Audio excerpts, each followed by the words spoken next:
The FUSER cover lifts when you close the front cover of the printer, for example after replacing toner or removing a paper jam.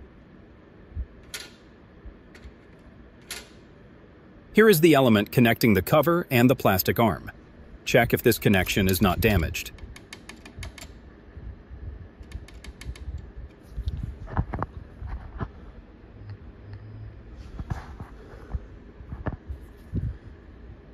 This black protruding element is the most important. Remember it because when installing the FUSER, you have to insert it into the gray plastic guide.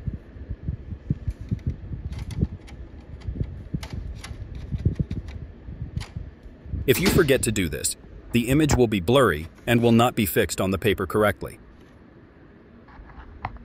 You can accidentally set the guide in the wrong position and then you can easily install the FUSER, but it will not work properly.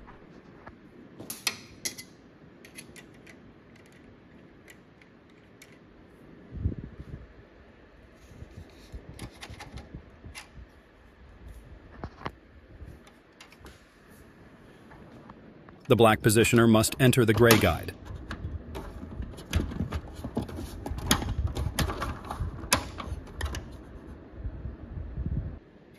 There is a simple way to check if you have made an assembly error. Open the front cover and observe the gray guide and FUSER unit.